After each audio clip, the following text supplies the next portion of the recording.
شریعت 3 جگہوں پہ ریاست کو اجازت دیتی ہے کہ وہ انسان کی جان لے سکتی ہے۔ 3 جگہ ایسے ہیں، اگر کوئی انسان دوسرے بے گناہ انسان کو قتل کر دے تو ریاست بدلے میں اسے بھی قتل کر سکتی ہے۔ نمبر 2، اگر کسی شادی شدہ مرد یا عورت نے زنا کیا اور اس پہ گواہ موجود ہو تو شریعت ان کو موت دے سکتی ہے سنسار کرنے کی صورت میں۔ نمبر 3، اگر کوئی اسلام سے واپس مڑ جائے یعنی مرتد بن جائے تو شریعت 3 دن کی مہلت دیتی ہے اور 3 دن کی مہلت کے بعد اس کا سر قلم کر دیتی ہے۔ ان 3 جگہوں کے علاوہ میرے علم میں نہیں کہ کسی انسان کو گناہ کبیرہ پر قتل کر دیا جائے۔ اب جو اسلام آباد میں ایک بچی قتل ہوئی ہے، ایک بات یاد رکھیں، ایک ہے فحاشی پھیلانا، جس طرح قرآن میں اللہ رب العزت فرماتے ہیں بسم اللہ الرحمن الرحیم ان الذین یحبون ان تشیع الفاحشہ فی الذین آمنوا لهم عذاب علیم، بشک وہ لوگ جو مسلمانوں میں فحاشی پھیلاتے ہیں ان کے لیے دنیا اور آخرت میں عذاب ہے۔ ایک یہ وعید ہے، ایک یہ گناہ ہے فحاشی پھیلانا، ایسے کپڑے پہننا جس سے نوجوانوں کے شہوت کو ابھارا جائے۔ لیکن کیا اس گناہ کی بنیاد پر کوئی شخص کسی کی جان لے سکتا ہے؟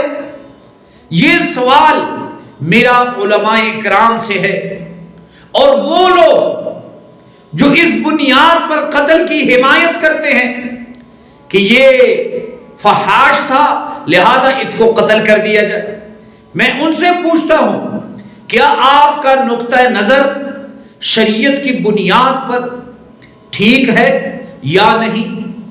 دوسری 3 باتیں میں کہنا چاہتا ہوں۔ نمبر 1، اپنی بچیوں اپنی بہنوں سے اگر آپ کسی لڑکے کو انکار کر دیتی ہیں جو شریعت آپ کو حق دیتا ہے کہ آپ کو اگر کوئی ناپسند ہے تو آپ انکار کر سکتی ہیں، اور اگر کسی لڑکے کو آپ انکار کر دیں اور وہ آپ کا پیچھا نہ چھوڑے تو آپ اس مسئلے کو خود حل نہ کریں بلکہ اپنے والدین کو اس مسئلے میں انوالو کریں، بڑوں کو انوالو کریں، تب یہ مسئلہ حل ہوگا۔ نمبر 2، جن کے بچے ہیں، اولاد نرینہ ہے، آپ ان کو سمجھائیں اگر کوئی بچی آپ سے رشتہ کرنے سے انکار کر دیتی ہے تو یہ اس کا حق ہے کہ وہ آپ کو ریجیکٹ کر دے، اور آپ کو ریجیکٹ کرنے کا مطلب یہ نہیں کہ آپ کی زندگی ختم ہو گئی اور آپ اس کی زندگی ختم کر دیں۔ نمبر 3، والدین سے مخاطب ہوں کہ خدا را یاد رکھیں اگر آپ نے اپنی بچیوں کو یہ اسکرین ٹچ موبائل ہاتھ میں پکڑا دیا ہے اور وہ کمرے کے اندر ہے، باہر سے آپ نے اسے تالا بھی لگا دیا ہے تو آپ کی بچی محفوظ نہیں۔ دوسری بار میں والدین سے مخاطب ہوں کہ جب بچی باہر جائے پوچھو میری بیٹی کس کے ساتھ بیٹھتی ہے، کس کے ساتھ کھانا کھاتی ہے، فون پہ 24 گھنٹے کس کے ساتھ لگی رہتی ہے۔ یاد رکھیں اگر اولاد کی ذمہ داریاں ہیں تو والدین کی بھی ذمہ داریاں ہیں۔